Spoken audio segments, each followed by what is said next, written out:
Dobrý večer. Dobrý večer, dámy a pánové. Já mám velkou radost, že vás mohu přivítat na dalším z programů našeho cyklu debat a přednášek k výročí Franze Kafky Transatlantic Kafka. Já bych chtěla poděkovat všem našim účastníkům, kteří přijeli a kteří přednášejí a prostě s námi sdílí všechny svoje postřehy o Kafkovi a myšlenky a myslím, že z toho vyplývá spousta dalších otázek a my doufáme, že tato setkání budou pokračovat. Už jsme se domluvili s Monikou Zgustovou, která byla včera v knihovně Václava Havla, že budeme představovat její knížku o Mileně Jesenské letos na podzim. A vlastně kromě těch účastníků, kteří jsou nyní na tomto cyklu, tak jsme měli několik přednášek Veroniky Jičínské, Štěpána Židovského, které se také věnovaly Franzi Kafkovi. A ještě bych chtěla zmínit, že na podzim budeme mít projekt, na který se moc těšíme, a ten je ve spolupráci s DAMu, kdy studenti této katedry vlastně připravují, vyhlásili soutěž na nejlepší krátkou hru věnovanou Franzi Kafkovi a ta pak bude představena tady v Majzlově synagoze, takže doufáme, že přijdete zpátky. A ještě bych chtěla říct, že vlastně pro mě třeba ta poslední debata, která teď proběhla, nevím, někteří z vás tady byli, o tom vlastně jsme se bavili o identitě Franze Kafky a o tom, kam patří nebo nepatří. A tak mi z toho pořád vlastně vyplývá, že hlavně patří do té Prahy. A takže jsme rádi, že všichni naši účastníci se sjeli z různých koutů světa a můžou tady být dnes s námi. A jestli mi dovolíte, já bych jenom řekla krátký úvod v angličtině, protože naši američtí účastníci nemají sluchátka. So I'd like to say just very briefly how grateful we are that we have this wonderful group of academics, writers, translators who came to Prague to join our series Transatlantic Kafka. I'd like to thank you for all your wonderful thoughts and debates and discussions, and we are really thrilled. And we hope that you enjoy them at least a little bit as we and the audience do. And we hope that you will be back or that you will meet at other occasions. And I'd like to thank also our partners, Václav Havel Library, Austrian Cultural Forum. Please come back we have one Austrian night tomorrow with the chair of the Franz Kafka Society and writer Hans Platzgummer, they will discuss Kafka and dreams and the role of dreams in his work. So please come back. And I'd like to thank the U.S. Embassy in Prague, the city of Prague, and everybody else who's here. Enjoy tonight.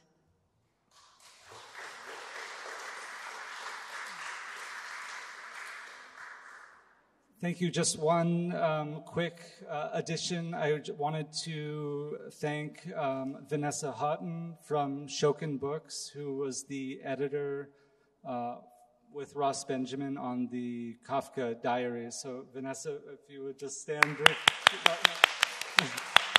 Vanessa, and just also to recognize the legacy of Schoken Books and how important that publisher was and is to establishing Kafka. So thank you for coming and joining us, Vanessa.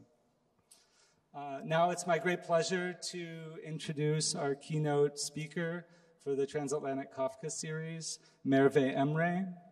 Merve Emre is the Shapiro Silverberg Professor of Creative Writing and Criticism at Wesleyan University and the director of the Shapiro Center for Creative Writing and Criticism. She is the author of Paraliterary, The Making of Bad Readers in Post-War America, published in 2017. The Ferrante Letters, published by Columbia University Press in 2019. The Personality Brokers, which came out with Doubleday in 2018. And she is the editor of Once and Future Feminist with MIT Press in 2018, the annotated Mrs. Dalloway in 2021, the Norton Modern Library Mrs. Dalloway in 2021, And currently, Merve is working on a book called Love and Other Useless Pursuits, which will be forthcoming in the US with Norton and in the UK with HarperCollins, and perhaps is related to tonight's lecture. Merve has an incredibly strong presence in the global literary culture, partly through her contributions to numerous prominent magazines and journals. Among the many, many publications, which there's not time to list, are essays and criticism in the New York Review of Books, where I personally have discovered many writers and interesting texts, Harper's Magazine, the New York Times Magazine, The Atlantic, London Review of Books, and she is currently a writer at the New Yorker magazine. The most recent piece in the New Yorker magazine, which just appeared, I think, a week ago, uses biographical treatments of Sigmund Freud as a launching off point to consider the enduring relevance of Freud's revolutionary, though bitterly contested, understanding of the psyche. Throughout the first half of 2024, and this is something I can highly recommend, Merve has produced a fascinating series of interviews with practicing literary and cultural critics, which are all archived at the New York Review of Books website. And I can highly recommend looking at those interviews and discussions. It's just a wealth of insight there. On behalf of the Jewish Museum, we are honored to invite Merve Emre to give the keynote lecture for the Kafka 100 Transatlantic Kafka Program.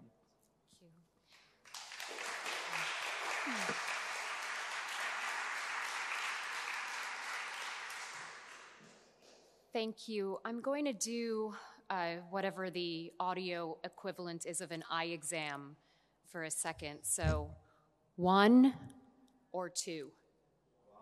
1. Great. Thank you. Okay.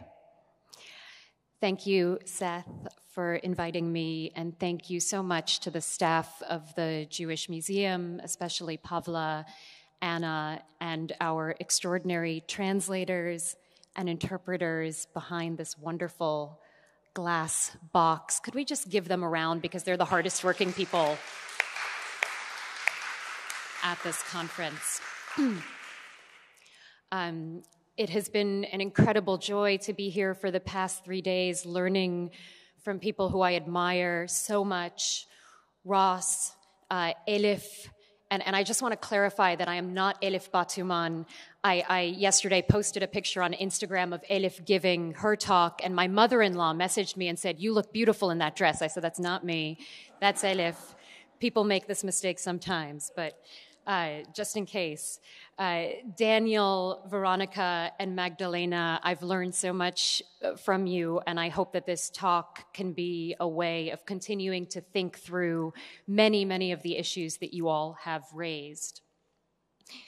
As Seth told you, I'm working on a book right now called Love and Other Useless Pursuits that was in part inspired by a scene in Elif's most recent novel, Either Or, in which her protagonist and narrator Selin goes to the Harvard bookshop to find a book for a class, and she thinks, why didn't anybody teach a class on love?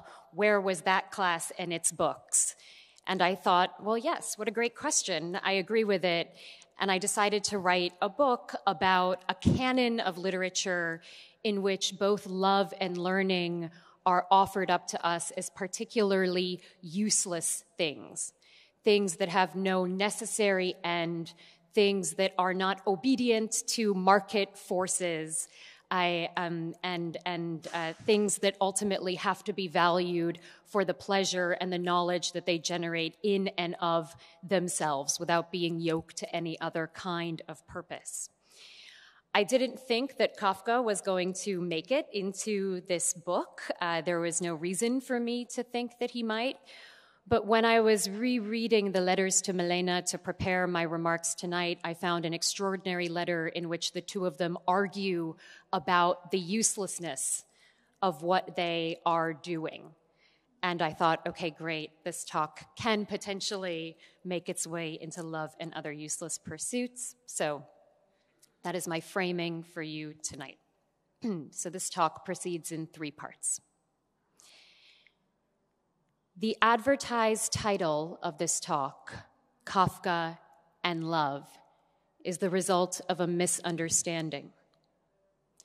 When I'd written to the organizers of the conference to give them my title, I had offered them Kafka in Love.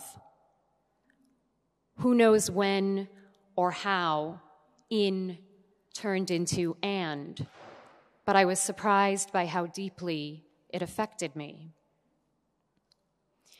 The difference between and in might seem very minor, but to me they are universes apart.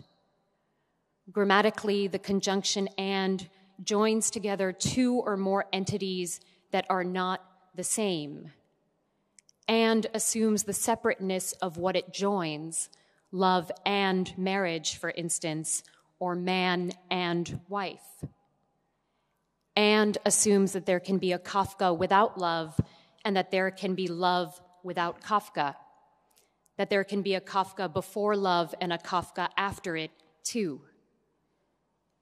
These statements are no doubt logically true, but somehow they felt false to me. Part of my objection was personal. The first Kafka I knew was the Kafka of Letters to Milena, his hopelessly poignant, obsessive correspondence with his Czech translator, Milena Jesenska, which lasted for 8 months, from April to November 1920, and after a period of dormancy, reemerged from March of 1922 to Christmas of 1923, although less frequently and with greater circumspection. Subsequently, it had become impossible for me to read the novels, the stories, the aphorisms, and the diaries without, in my mind, always affirming the identity of the Kafka who had written them, the Kafka whom I was reading, as Kafka in love. And this persisted even though I knew that the bulk of his writing had preceded the letters, and even though I did not think that a writer's love letters could or should carry the monumentality or the seriousness of his fiction, at least not yet. But another and a larger part of my objection was intellectual. Unlike the conjunction and, the preposition in, Kafka in Love offers us no sense of a before or an after. Its grammar allows for little separation between the words it joins. Instead, it tempts us with the perfect saturation of one entity, Kafka, by another entity, love, in a state that exists without qualification. It suggests a relation that started before one was aware of its starting, and that persists long after one consciously wills its end, such that the beginning and the end of love become rather foreign concepts, and longing and fear slowly start to outlap each other until it's impossible to tell which is leading and which is bringing up the rear. Finding yourself in love is, in this respect, a little like waking up one morning from uneasy dreams to find that one has become a gigantic insect. It's also a little like the picture that Kafka tells us Gregor Samsa had recently cut out of an illustrated magazine and placed into a gilt frame. This picture showed a lady with a fur cap on and a fur stole, sitting upright and holding out to the spectator a huge fur muff into which the whole of her forearm had vanished. To these two metamorphoses, Gregor changing into an insect, the arm changing into a muff, we might add more from Kafka's work. A mere faster becomes a hunger artist. An ape becomes a man. A judge becomes the one condemned. A father, a giant, becomes an invalid. An innocent man becomes a guilty one. All of these metamorphoses point to how, as Kafka writes to Milena, one cannot figure out one's own riddles. In love, as in Kafka's work, the riddle may be stated as two questions. When did I become what I am now? And when did I become not me? The riddle is a paradox, and paradoxes are primed for misunderstanding, which explains why the letters themselves have been so persistently misunderstood. In their now famous 1985 essay, Kafka, Toward a Minor Literature, Gilles Deleuze and Félix Guattari begin with the letter as the genre that exemplifies Kafka as a writer of minor literature, and his politics as a politics of desire deferred. The letters to Milena, composed by a Jewish writer expressing himself in the German language, contain all the signs of the disorienting desire to shatter form and to shift linguistic territories. These include the minor status of the letter itself in the hierarchy of forms, the constant translation within the letters from German to Czech, Czech to German, the unpredictable timing of the letters, which risk getting lost, arriving late, arriving out of order, or arriving on time, but it turns out they're for the wrong person, and the discontinuity of the style, which swerves from past to present to future tense, from first person to third person, from the easy communication of fact to the labored creation of fiction.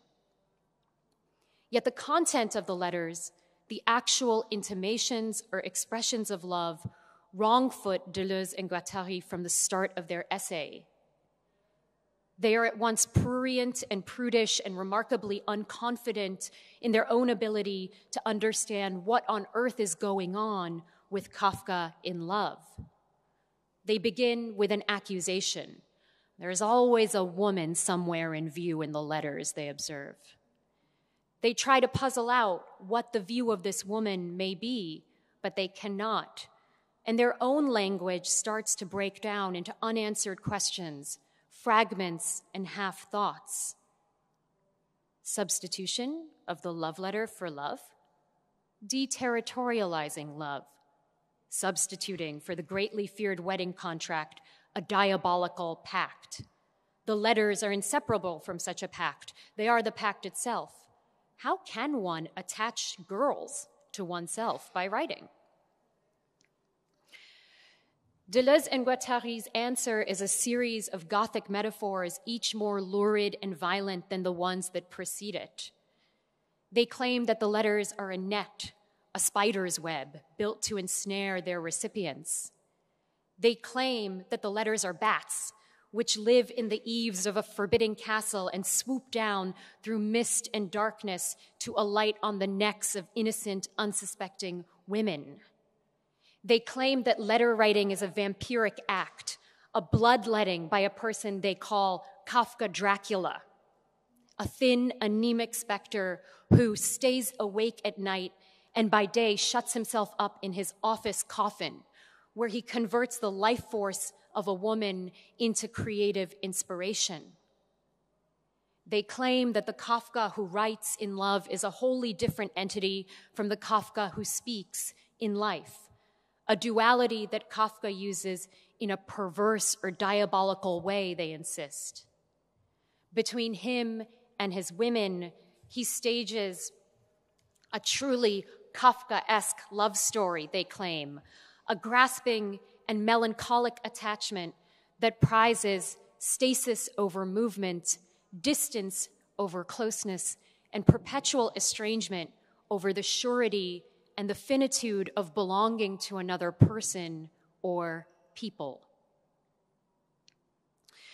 Deleuze and Guattari are the first and the foremost proponents of Kafka and love, a separation of the man from the feeling that they prosecute humorously and savagely before turning their attention from the letters to the stories, from women to animals. To the best of my knowledge, their interpretation has not been challenged in any serious way. If anything, it has become the accepted reading of Kafka, informing everything from feminist critiques of Kafka's treatment of women to the poetics of non-arrival that Judith Butler claims for Kafka's ambivalent dream of Palestine. But it has also become an oddly desirable model of love for a new generation of Kafka's readers. One understands with a sudden flash of insight the recent viral trend on TikTok of perfectly pouting young women with shadows under their eyes and scandalously low necklines reading from letters to Milena. "You are the knife I turn inside myself. That is love," a woman sighs at her invisible audience. And she then adds a warning for her boyfriend in the caption to the video. "ILY, I love you, but I simply will not settle for less." No wonder Kafka appeals to them, this generation of women raised on the sexy, sickly, sensitive vampire as the paradigm of sensuality, of longing and renunciation, of the mildest tincture of sadism and masochism. Mild because the physical and the sexual act seem to have been thoroughly subordinated to the literary one.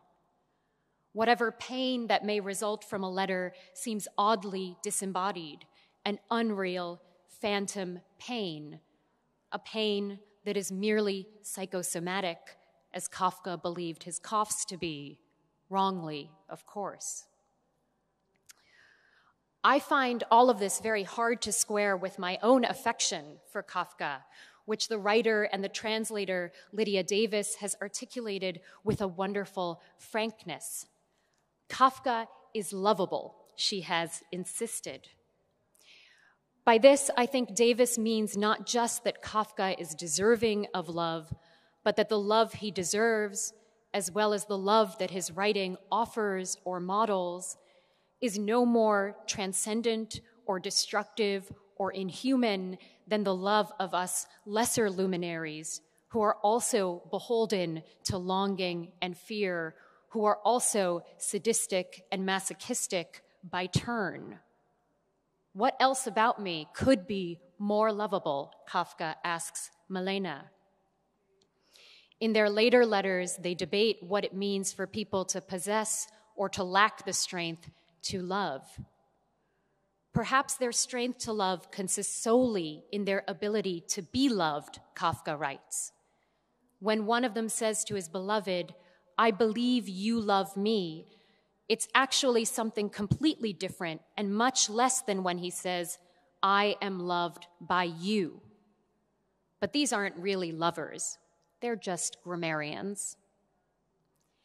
Yet the letters to Milena reveal Kafka as the canniest of grammarians, fussing over translations, fussing over Milena's turns of phrase, her prepositions, and even where she places the accent in her name.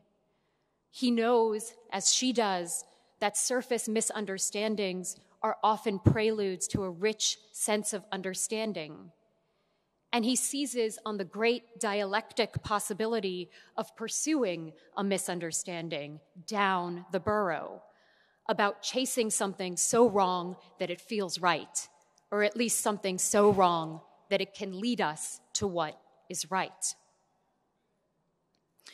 In the case of Kafka and Milena, there's also a mimetic appeal to misunderstanding. Misunderstandings please them. They should please us too. Michelle Woods, whose wonderful book on translating Kafka devotes a chapter to Milena, names misunderstanding as one of the great themes of the letters. Misunderstanding begins with Milena misnaming the title of one of Kafka's stories. She calls it The Murderers, and he says, "I've never written a story called The Murderers." It continues with her misreading his signature, Franz K., which she reads as Frank, and which they both adopt as her nickname for him. Their whole love affair is a whole series of misunderstandings through and through, as Kafka calls them. Misunderstandings about her translations, misunderstandings about his intentions, misunderstandings about the involvement of Max Brod and her friend Jarmila in their affairs, misunderstandings about clause. I don't know what that one is about. If anybody who's read the letters knows what the debate they have about clause is about, I would love to know. But from these misunderstandings, there arises intimacy, an understanding of misunderstanding that is shared by the two of them alone. My impulse then is to turn the grammatical misunderstanding in the title of this talk, Kafka and Love, into an understanding of Kafka in love, so that we may find a way to enter into their intimacy. Or, if I'm being honest with you, what I really want to do is to offer my own neck and blood as the life on which the letters could feed and see how deep these words sink in. This is the second part. We assume that when we speak of someone being in love, we are speaking of a metaphysical state. We're speaking of a mood or a condition, not a time or a place. One cannot be in love in the same way that one can be in Prague, or one can be in the past or in the future. Yet Kafka's letters demand that we forego this assumption. We must believe that the condition of love can be expressed with a radiant intensity, a purity and a precision that can transform the absent writer into an actually physical presence. What is more, we must believe that the reader can feel that the writer is there, standing by her side, speaking to her, not in any mystical way, like seeing an angel or hearing the voice of God, but more modestly, as one human being would speak to another. Admittedly, this is a tall order, as Kafka himself knew.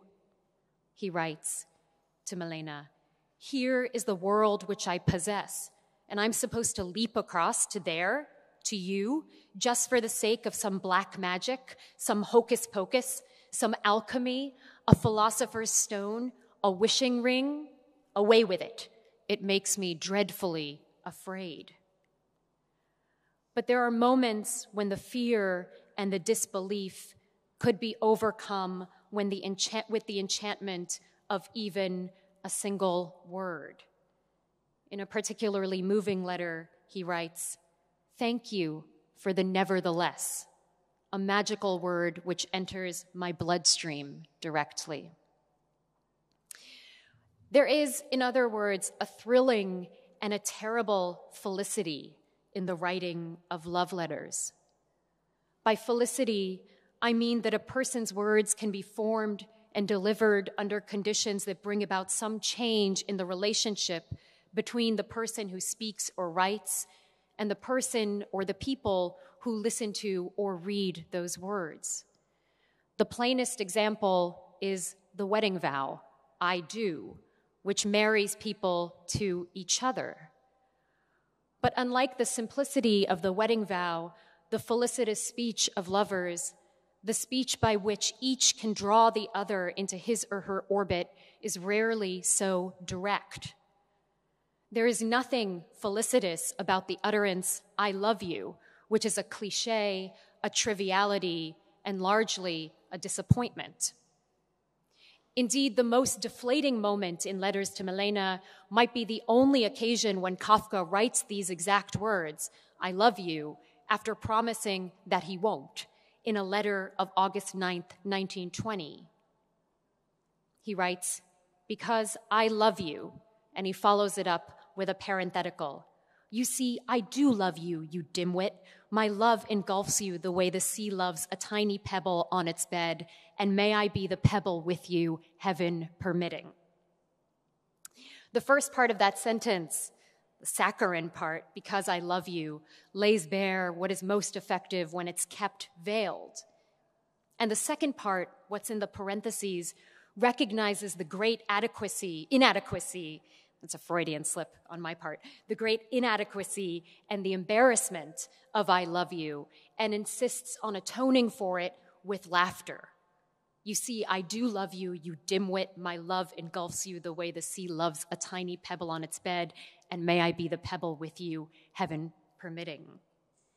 It reveals that the felicitous speech of the letters draws its power from suggestion and persuasion, from the forging of a secret language, a code, a cipher to which only one person holds the key, a key that may be, in the end, upside down, scrambled, or simply useless.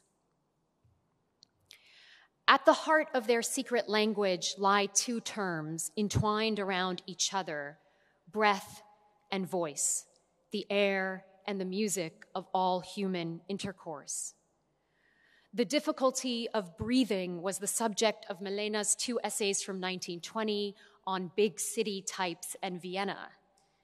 It was also the subject of Kafka's first letter to her, which he sent in April 1920 from the sanatorium in Merano, where he was on sick leave following a diagnosis of advanced infiltration of both lungs. He writes, "I would very much like to share Meran with you. Recently, you wrote about not being able to breathe.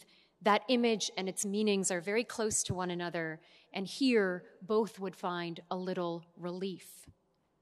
Here, for Kafka, is Merano, but it's also the letter, a space where a person who finds it physically difficult to breathe and so to speak can express himself freely, and a space where the person who reads his words can feel enlivened by his expression.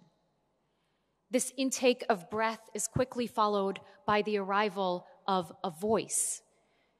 At the end of April, Kafka receives Milena's translation of the Stoker, which delights and disillusions him. He writes to her, "I wanted to hear from you and not the voice from the old grave. Why did it have to come between us? Then I realized that the same voice had also come between us as a mediator." The voice that mediates is a hybrid entity, arising from her translation into Czech of his words in German. It belongs neither to his mind and tongue nor to hers, which means this voice can belong to them both. I worry sometimes that I'm being a grammarian instead of a lover in reading the letters like this. It might be easier and more satisfying to read them as the plot of a romance. Will they sleep together when they see each other in Vienna? Will they meet or not? Will she leave her husband for him? Will he be able to conquer his fear? But the more I reread the letters, the more I think that these questions are red herrings. The real plot of the letters is about breath and voice shedding their metaphorical quality and becoming, for Kafka, palpable things, immediate and spontaneous bodily acts. Between your letter and mine, there is a clear, good being together, breathing deeply, he writes.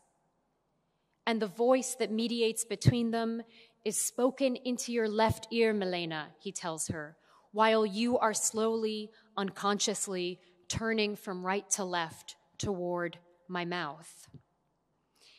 This palpability is reflected in the form of the letters, for first beginning around June and then intensifying after they see each other in Vienna, his style undergoes an amazing shift.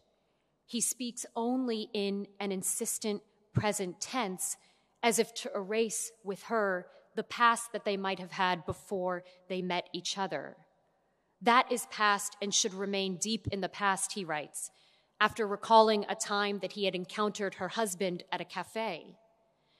The present of the letters is no place for husbands.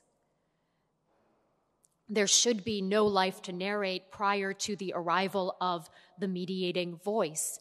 And in addition to being written in the present, the letters start to open in medias res. I figure, now, you see, how's this? Oh, yes, but you said. It is as if they are continuing a conversation that never stopped, as if the voice had been speaking all along and the writing down of the words were merely incidental. Why do I need a letter, he writes, if, for example, I spent the whole day yesterday and the evening and half the night in conversation with you? For Deleuze and Guattari, a minor or a revolutionary literature begins by speaking and only sees and conceives afterwards. The letters become minor when the romance plot is played out, when there's no question for either of them about how things will end. There is no future to plan for. There is no form to the relationship.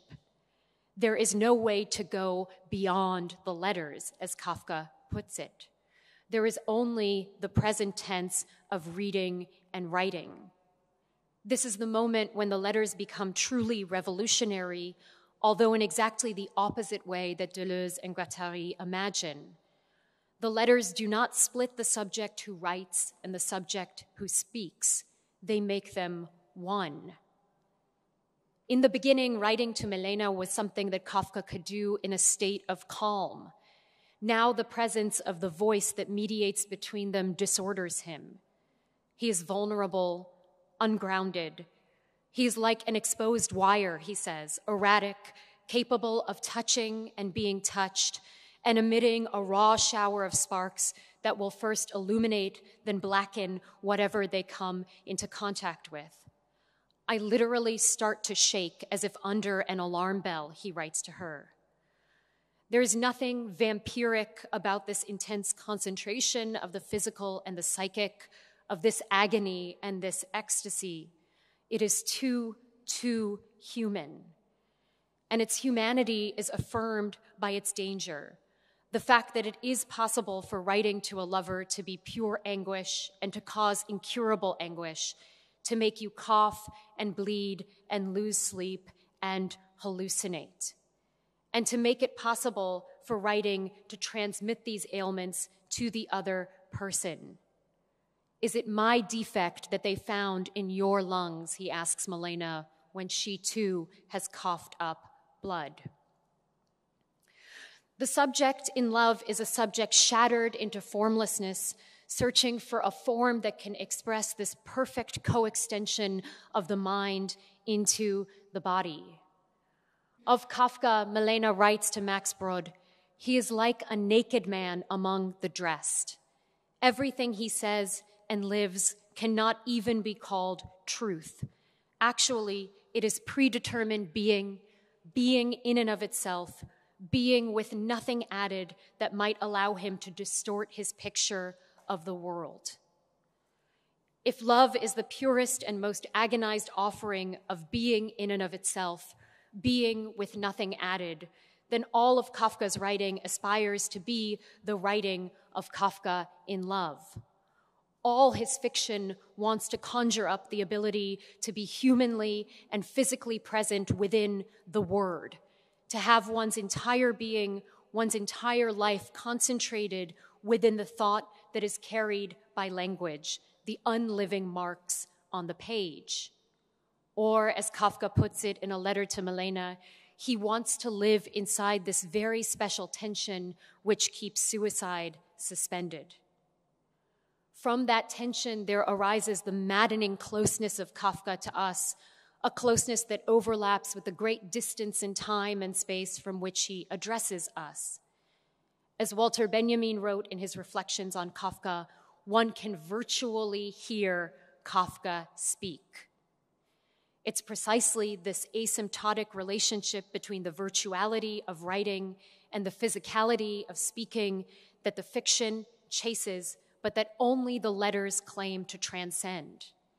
In transcending it, they spiral into an agitation, an insomnia, and an unhappiness that pulls the letter writer back down to earth, back into his faraway body.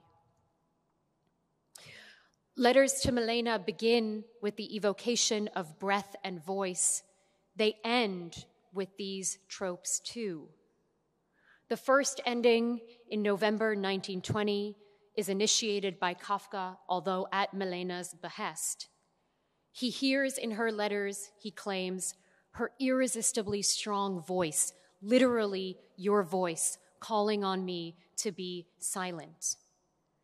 The second ending, which arrives in a letter that Kafka wrote on Christmas Day, 1923, is more devastating because it questions the very felicity of the love letters in the first place, and particularly the felicity of letters between a Jewish man and a Christian woman.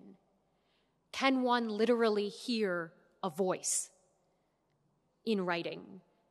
Can one really breathe in or through or along the word?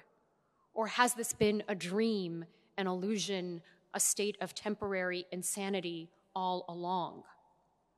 If I write down cordial regards, Kafka wonders to her, then are these greetings really strong enough to enter the wild, noisy, gray, urban Lerchenfelder Straße, where it was impossible for me and mine to even breathe?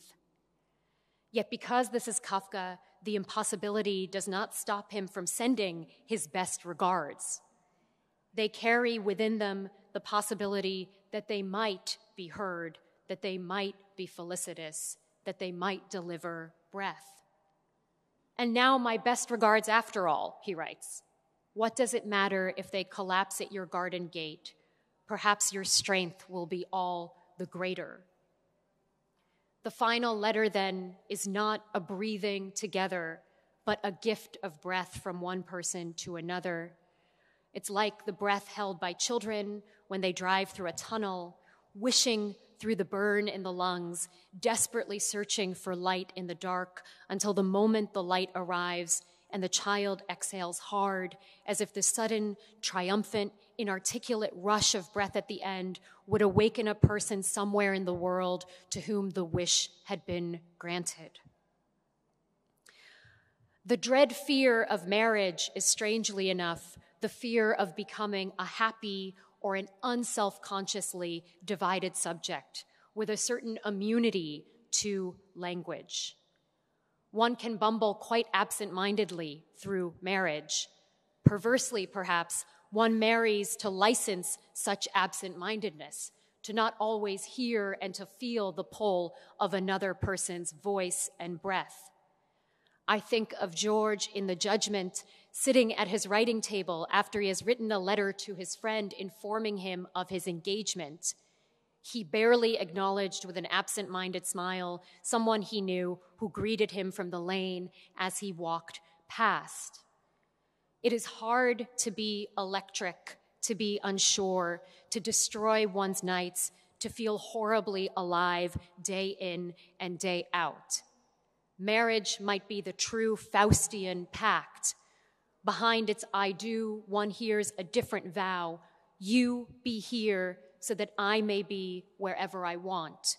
You be here so that I may be calm and solitary, but not alone. Kafka says as much when he responds to Milena's essay, The Devil at the Hearth, an essay in which she argues that people should only marry out of their desperation for one another. That is not why people marry, he argues. They marry to promise one another the freedom of silence, of space, of being alone. Assuming a clear and strict definition, however, getting married means being sure, he writes. In marriage, one can breathe freely and surely, and, or alas, it does not hurt. This is part 3. Grateful my husband is back at the hotel with my children, so. For readers, the letters of lovers solicit our intimacy and repel it all at the same time. They pull us into the throes of a relationship in which we have no place and can play no part. It is an unsatisfying place to be. No one likes to be on the outside of a love affair looking in. Naturally, then, reading someone else's letters provoke questions of purpose, of affiliation, and even of judgment. What am I doing here? Which one of them do I feel closer to? Which one would I want to be? What would I have done if I were in her place? Or his. I do not think I ever wanted to be Milena. Perhaps I had the first time I read the letters when I was younger and had just started writing seriously myself about love and marriage and sex and adultery and literature. And strange men, some of them novelists, would write to me, asking me to write back to them. But why would I wondered. These men weren't Franz Kafka. They were ordinary writers. And even Kafka, for all his great genius and the ferocious beauty of words, often struck me as quite irritating. Evasive, needy, indecisive, cool, repetitive, and a little one note. Why had she tolerated it, I wondered. And when I read the letters again, I was the same age as Kafka when their correspondence ended. And I was startled to realize how young Milena had been, only 23 years old, and how confused and difficult her life was with her despotic father, her cheating husband, her money troubles, her bad health, her constant isolation, and on top of it all, the burden of Kafka's harrowing love and his equally harrowing fear. How hard it must have been for her to say, "I am loved by you." Now I feel grief and guilt. Grief that her astonishing courage emerged from circumstances no one should have had to endure. Guilt that the voice, as I imagine it, had been honed by these terrible circumstances, and that I would have not wished the voice of these letters otherwise. And guilt, too, because it struck me that Kafka's feeling of impossibility was neither feigned nor self-absorbed, but truthful and right. At 38 years old and already ailing, his sense of both the shackles of the past and the promise of the future must have seemed entirely incongruous with hers. And this incongruity would have persisted even if they had decided to be together. Consider too, Milena, how I have come to you, the 38-year journey I have traveled, and because I'm Jewish, another much longer one as well. And if at what appears to be an accidental bend in the road, I see you, whom I never expected to see, especially now, so late. He returns to the difference in their ages repeatedly, to his 38 Jewish years, as he calls them, and her 24 Christian ones. Understand my age, Milena, the fact that I am used up. How is such devastated ground to bear the house of the future? How hard it must have been for him, too, to say, "I am loved by you." No, I did not feel like I could ever take a side, and nor did I feel like it was even really an option. There was no room for me, no room for any of us in between them. My place was more distant. I felt rather like a spirit floating over her shoulder, peering through her dark cloud of hair, or a ghost hiding behind the wardrobe in her room, the wardrobe that so beguiled Kafka. It's the subject of my favorite letter, among the last entries in Kafka's efforts to recreate the room where Milena writes her letters to him, a room that he has visited and that he remembers as magnificently hot and cool and happy. The only troublesome aspect of the room is her great wardrobe. He singles it out, gives it a scolding. Only the wardrobe remains as ponderous as always, and sometimes the lock is broken, and it doesn't yield a thing, desperately staying shut. You would not be wrong to think that that wardrobe sounds an awful lot like Kafka himself. In a letter that he writes a week or so later, he makes the connection between himself and the wardrobe quite explicit. Yes, the wardrobe, he writes. It will probably be the object of our first and last fight. I'll say, we're throwing it out. You'll say, it's staying. I'll say, choose between it and me. You'll say, just a second. Frank and shrunk, they rhyme. I'll take the shrunk. Fine, I'll say, and slowly walk down the stairs, which, and if I still haven't found the Danube Canal, I'll be living happily ever after. I often think of Frank and Shrunk as a powerful counterspell to the most famous lines from the letters. They come from the first letter that Kafka wrote to Milena in 1922, 2 years after they broke off the first phase of their correspondence. Many of you likely know it because it's a wonderfully paradoxical letter about the impossibility of writing letters. He writes, "The easy possibility of writing letters from a purely theoretical point of view must have brought rack and ruin to the souls of the world. Writing letters is actually an intercourse with ghosts, and by no means just with the ghost of the addressee, but also with one's own ghost, which secretly evolves inside the letter one is writing. One can think about someone far away, and one can hold on to someone nearby.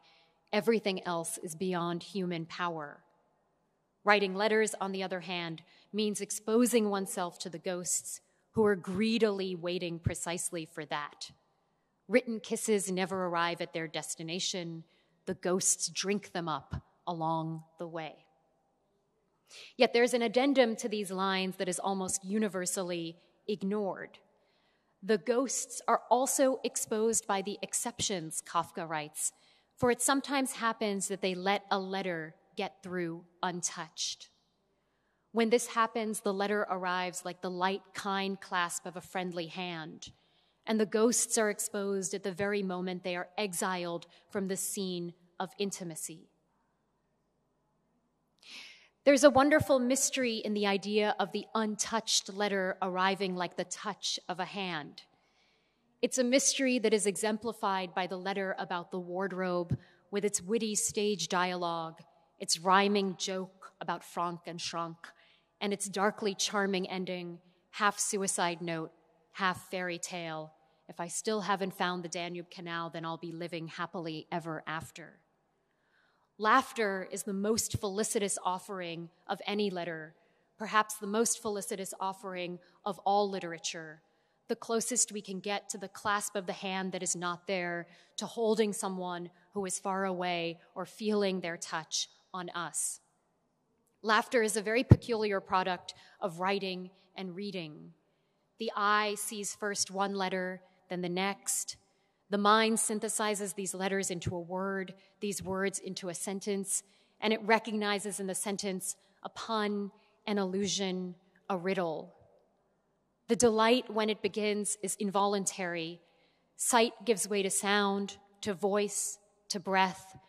Invisible thoughts give way to visible motion, the swift rush of blood to the face, the corners of the mouth turning up, the shoulders quaking, the clapped hands, the lifted feet, the tears that sometimes gather in the corner of the eye. I like to anatomize laughter, to recreate it precisely because it helps me believe that some of the letters got through untouched because they were sanctified by laughter.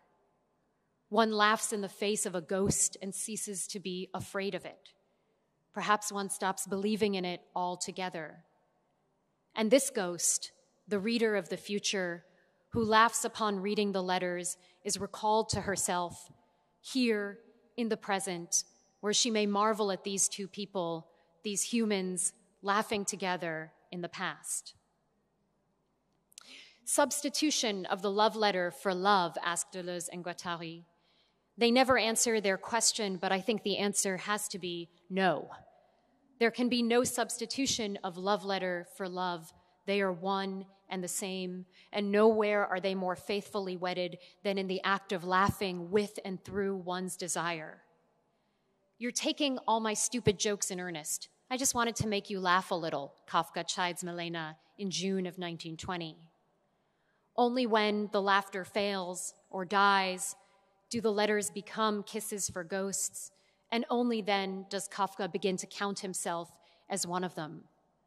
Later that month, he writes, I also hear your laughter, but I keep digging into your letters, burrowing between your words and your laughter, until I then hear one single word, which is moreover my very essence, fear.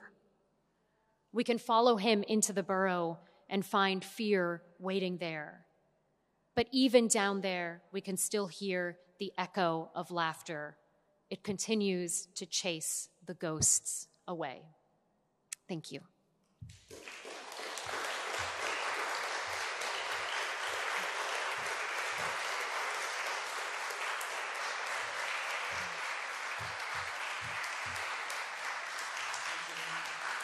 Do you want me to take questions? How are we on time? How are we on time? Well, just what time is it? I don't want to keep people long. Oh, it's 8. I have time. We can take okay, why don't we take 10 minutes of 10 minutes of questions, if that's okay. Great. Yes, questions from the audience? I can deliver the mic. I can call on people if you'd like. We also don't have to take any questions. Question. Okay. Thank you, Ed. Thank you. That was fantastic. I have a sort of a frivolous question that has its origins in the way that fiction writing is taught in United States universities. So sorry if that's a little niche, but one piece of advice that's often given is to young writers is don't write as if you're trying to get a date with the reader. And I always felt sort of affronted by that. And you know what it means, right? It means don't try to be too clever and don't try to seduce the other person. But I really like your idea of reading Kafka in love first and comparing everything else to that and seeing writing as being trying to achieve those kind of visceral bodily effects. So I was just wondering what you think about that particular piece of advice. No, well, one, I really love the way that you've summarized the gist of the talk. Two, I entirely disagree with that advice. I mean, I think that I do, but I think maybe the addendum to that would just be that one has to recognize, and we were talking about this a little bit yesterday, or you and Daniel were, when you were talking about temperament, that what one person responds to, what feels felicitous for one person, a style that has those kinds of electric physical effects on one person might be completely lost on another. And so the question is always, who are you writing to particularly? And we've been talking a lot over the past few days about how Kafka modulates so much between the particular and the general. And the love letters, or the letters to Milena, seem to me another instance where you could make that argument. It's a harder case to make in some ways because there is an addressee. She has a name. They're the continuation of a conversation that's happening between two people. But there are moments in the letters, particularly when he starts talking about them in the third person as characters, as Kafka and Milena, where all of a sudden you think, oh, this is actually a fiction for someone else. Or this is a fiction that has a different kind of imagined addressee in mind. It's not primarily her, and it's not even him and his ghost. There's a third, a shadowy third in that room. So, I mean, I suppose my general answer is yes, I find that advice irritating in the same way that I find all kind of blanket advice irritating, but with the addendum, of course, that temperament requires calibrating between the particular and the general, and perhaps sacrificing something or someone along the way. Danielle, do you want the mic? Yeah. I hope it's not too obnoxious to ask a question about a shadow, but yes, I wonder if you could say something about the absence or the lack of correspondence from Milena. When we read the letters of Kafka to Felice or to Milena Jasenska, there's, in some ways, of course, he quotes them at moments, verbatim from their letters, and he responds to them. And there's some contextual framework in the notes and in the biography. But you're also speaking of ghosts as a reader. It's one person, it's one voice that you're confronted with. Yeah. Well, I think two responses, one anecdotal and personal, and the other a little bit more interpretive about the relationship between ghosts and the voice. The first thing I would say is that there was a time when I wanted to write a novel called Letters to Frank. And, the idea would be that one could try at least to do the imaginative work of retrieving that voice in the same way that, for instance, Nuala O'Connor has written a biography called Nora that tries to retrieve Nora Barnacle from underneath, or to pull her out from under the great shadow of James Joyce. And what is frustrating about projects like that, which can be quite beautiful, and Nuala's book, I think, is extraordinary, is that somehow you're always still bound to the great man. It never quite accomplishes what you want it to accomplish, which is allowing this person to stand on their own 2 feet. And then my counter-argument to myself is that none of us stand on our own 2 feet. We're always bound to other people, and the contingency of being bound to someone who's great shouldn't disqualify that project from happening or from taking place or from being interesting in its own right. So that is the kind of anecdotal answer, and maybe the desire too, which is that someone should write Letters to Frank so that I have an object that I can point to in response to that question and say, well, look, somebody tried to resurrect the ghost and they did it in this way or in that way. My second response to your question about voice, I think it's a conundrum. He is so insistent that the voice of the letters is in fact a kind of admixture or an amalgamation, that it is a mediator that remains not only in the translations, but that is in fact present in the letters themselves in which the translations are being negotiated. We could certainly take issue with that. I actually kind of want to grant that to him and say that we get more of her in the letters that we want. And finally, the third thing I will say is something incredibly cliche, which is that desire is mimetic. Her absence makes us read in order to try to find her. We will never find her. That desire is always going to be deferred. And in that sense, we are not unlike Kafka writing to her when we are reading Kafka writing to her. And I like that kind of mimesis between reader and writer. So it's not I think it's maybe the most obnoxious question. Not most important question, not most obnoxious question. Sorry, another Freudian slip. I apologize for that, Daniel. So should we go over? Oh, we have one over here. One over here? Yeah, of course. So, and then should this be the last? Last question? I can take more. I can talk to people one-on-one outside if you want. Yeah. Hi. Thanks a lot for the wonderful lecture. I was wondering, you talked about Letters to Milena, which was extremely interesting. But I wonder what you think of Letters to Felice Bauer.